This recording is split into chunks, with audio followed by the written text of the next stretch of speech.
and just tidy up a bit of stuff on the top, and then I fell straight down that rabbit hole again. I was about to finish her up, and then all of a sudden the engine's out.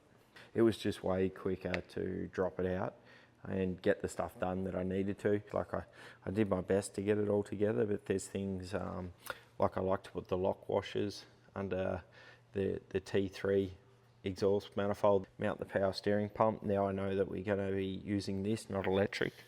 The dump pipes, I'm considering getting them coated. Things like the manifold, the exhaust manifold heat shield, that's a brand new one from Nissan, but it's not coated in anything. It'd be nice to coat it in something. Good time to put the gearbox on too, so I'll slide the gearbox up on now as well to make it easier. I've got to swap this power lead over, which is up there. I can run some more wiring.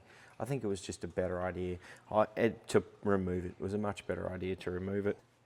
And the other bit that sucks is we need to undo this to put the tricky kit on. So that's what brings me to the next job, and I thought I'd show as much as I can of this because I haven't seen a lot of this on any YouTube. So this is HKS's version of a crankshaft trigger kit. So once we get in here and have a look, I haven't seen much of these online. Looks just like a Hall effect sensor, pretty standard. Then we've got our crank wheel there. What else we got? Bracket, pretty standard too. So when you get this kit, this allows you to do your crankshaft position. If you don't have HKS V-cam, you go off a trigger kit on your cam angles, just like a factory version. But because we've got the V-cam, this has actually got a camshaft position in it. So we just use that one and then double it up and use your crankshaft. And then we've got the trigger stuff sorted, and this gets blocked off.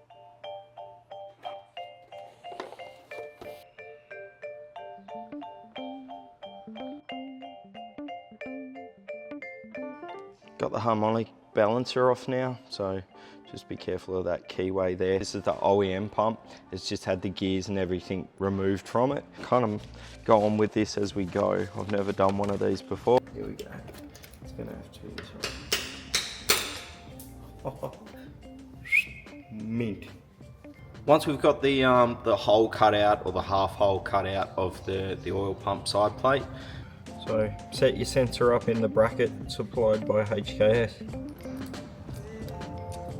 If you can just see in there where I've slipped the trigger, HKS trigger wheel on, see this bit here that we've cut out carefully and tapped it out, smoothed it out so it looks really good. We've got to have a sensor, a Hall effect sensor that mounts in this bolt here, and then it goes into the bottom bolt, which is used by the adjuster for the external oil pump belt, right? So that is now all stepped out, and I can't put the piece in between it because it's too thick and it fucks up all these lines, right? So what I need to do is get this bit here, which is the bracket for the new Hall effect sensor.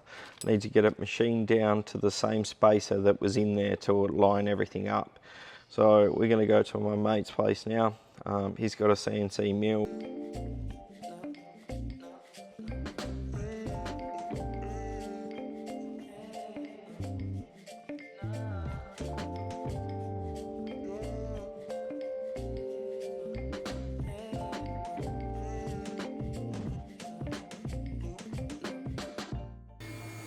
So while that's being done, I'll show you what else we have, which is anodizing. So this is the anodized stuff, all set up, different colors. This is probably his biggest project at the moment, and this is a jet ski engine. So you've got the top and bottom casings. So what he's gone and done is actually made a billet case. So this is a billet jet ski engine. Thanks, man. Cool. Nice and perfect, instead of putting it in the vise and doing it with an angle grinder. Awesome. Okay, so we're back in the shop. We've got the alternator belt back on, working in conjunction with the high octane external oil pump setup. So the boys at High Octane always producing the best sort of highest quality GTR parts in Australia. Offer this unit as with the wet sump. So you still run a wet sump, That wet sump there does need a bit of work to make it to external oil pump, so you have to cut or block off the oil pickup in the engine. You then have to cut this up, your extended sump up, and then you've got to run a nice bit of tube, almost like, what would it be? It'd be nearly an inch bit of alloy tube, I reckon, probably 25 mil, that runs along the bottom of this sump, which is like a mil off the bottom, so not hard on the bottom, a mil or two off, which is where I set this one. And then that has to have a gauze mesh halfway or in the lower section of that tube that picks up the oil. Right in front of me is the two options that I have for power steering pumps on the 33 Street Fighter build, or the 400 Tribute build, that's what it is now, right? It's a Tribute build with OEM 400R kit, which is pretty insane. I wish I had to finish this, and I wish I had that car in America right now. I've seen the cars Tommy F here is taking, and they are rubbish compared to our quality. Anyway, good old Tommy. So this is the two options for power steer pumps on the 33. I'm going with this one here, which is the cast bracket on the RB, so it puts it in a bit better position, or factory position, I should say. This pump is also brand new, so it's a two-stage pump off the R32, except I've done a single-stage pump setup because we've removed the rear hikers from the vehicle, and it's a 33 anyway, which actually has electric rear power steering for the hikers, but again, it's not in here. It sits where this big area here is. So we need to run a power steer pump for the front steering. Now, this one here is the Frenchie's Performance Garage and the billet bracket and the strength of it on the rear. So see, you've got this whole rack bracket here for the rear of the pump, whereas these guys only run that tiny little bit there. And you'll tend to see that this might walk around a little bit under high RPM. Above that 8,500, you will have trouble keeping power steer belts on. Because I've got hypertune radiators, I can't run this one because it brings it forward and it hits it on the radiators. It's shit, because that's a good kit. So that'll be saved for another build, don't stress. So this is the power steer pump we're gonna go with, because it also sits it when in a position here that's not gonna interfere with our hypertune radiator. See these micro belts, the Gates Micro V, they're such a good belt. They're actually like stretchy and they got a really good compound. So this one here is a 915 and it stretches over only just, so I want to make it, actually let's bolt the power steering up before we do that. Fuck, it's hot.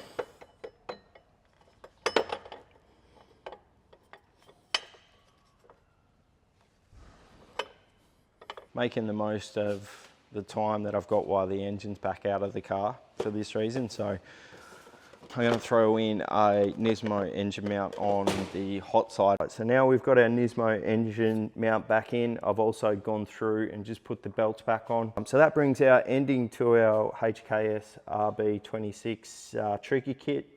Do I recommend it? Yeah, I definitely do. But just before I jump onto the turbos, I'm going to come around and finish this off quickly, just so I don't have heaps of jobs going on at once. So I need to work out what we're doing with our oil relocation. I have this Greddy kit here. So the way around it, this fitting here, which is out of an RB30 block, if you get that fitting, which you can still buy from Nissan, you screw it in to there. Yeah, you can then put this, which will essentially bolt on to where that is on there. Right, I'll do that up. So now that will pull down tight. There's also a really good spot for an oil pressure sensor right in the side, but push lock is the go, and that'll go straight onto our stuff there. The other part of it here, right, so now our oil filter will screw onto that. All right, so this will then get mounted somewhere, and that'll be where our filter goes on to. And then we've just got to mount that somewhere using this bracket or a bracket that I make, which will be much better than this one. Cool. The new HKS twins, the GT3 RS, a little bit bigger than the 2530s. I'm gonna pull them off and get them heat treated. I'll send them down to my boy Matt and he can do a cerekote, bronze or silver. Everything's gonna get much hotter because it's not contained. These lines here, which go very close to the dump pipe, are gonna have to, yeah, they'll end up need replacing all the time because they're gonna burn. So yeah, just made the decision right then and there to pull both Tomei cast dump pipes off, get them sent down to my mate Matt. He'll cerekote them, probably in the silver. We'll get the manifold covers done as well, so they'll get done in a cerekote silver. So the bigger frame stuff, it doesn't use any of the factory sort of oil and water lines. So all the oil and water lines, which I was just going to reuse the factory stuff but delete all the bullshit off the top, they don't fit at all. So they do give you, HKS give a really good fit up kit. The oil supply and the coolant supply is really good. The oil return is just your factory stuff underneath, so that's easy. So we'll get these cerekote this week. I'll get Matt to send them straight back up as soon as he can. That's another week down, and because I was slack, I didn't get this episode up for you guys to watch. But the good news is we've got the parts for this weekend's antics. So what I'm actually going to do this weekend is restore the whole Attessa unit. So hopefully in here from Kudos is a nitrogen canister, and then here from my good friend Kevin from Frenchie's Performance Garage. He posted this up late last night for me and it got here today, which I'm super happy with. So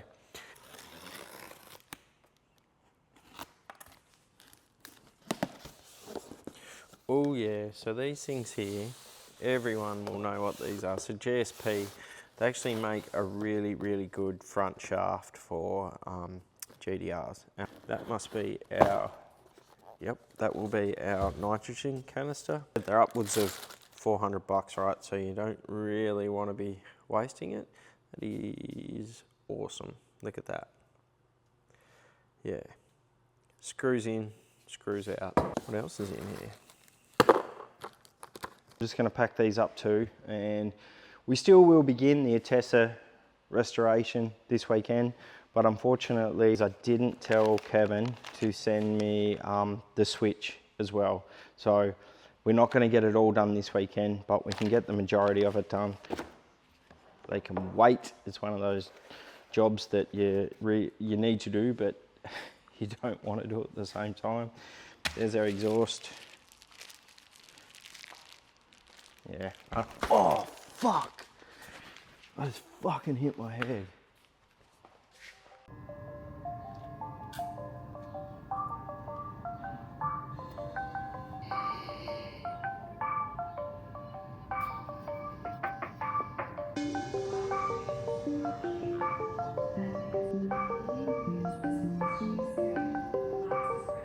I'll just do a quick breakdown of the Cerekote that we got for the hot side on the 33.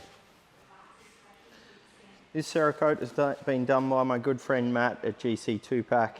Been waiting for these to get back so I can put these on. So these is the new housings for the HKS GT RS3. It's a big size turbo. Stupid little fact for you: if you run these turbos, you cannot run them with a HKS dump pipe. I know this sounds crazy, but if you're running these, because of the big mouth and the actual wastegate, it is a larger size. When it opens, it hits on it. So even any of the HKS stuff or the Tomei stuff, it's only these that actually fit. They have this massive big mouth there and nothing can clear on it. So it'd be interesting to see what the wastegate control is going to be like on these things. These are the factory manifold heat shields that I had done in it, and that's why I actually chose the silver, because I wanted it to look pretty factory, you know.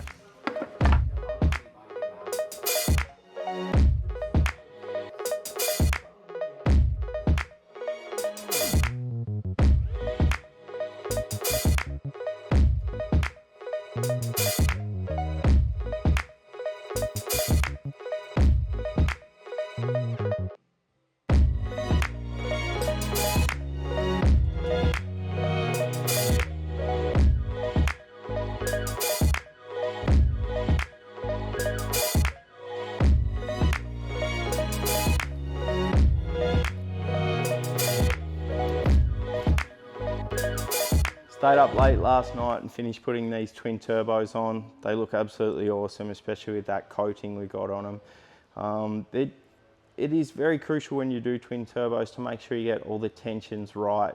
Follow the specification guide. I understand it's super hard to get onto some of these bolts with any sort of tension wrench, so you just got to try and make do with what you can. Obviously you're not going to get a tension wrench on that back one, so what I do is tension the front ones. So go, you know, cross over, so tension, tension, tension, and that back one, just grab yourself a spanner. And I understand it's hard to do, but if you grab yourself a spanner and just sort of feel the tension of what the front ones you've done, and you might have to undo it and retension it, but at least then you can then put the spanner on the back one and tension that up as close as you can to that one. That's all you can do.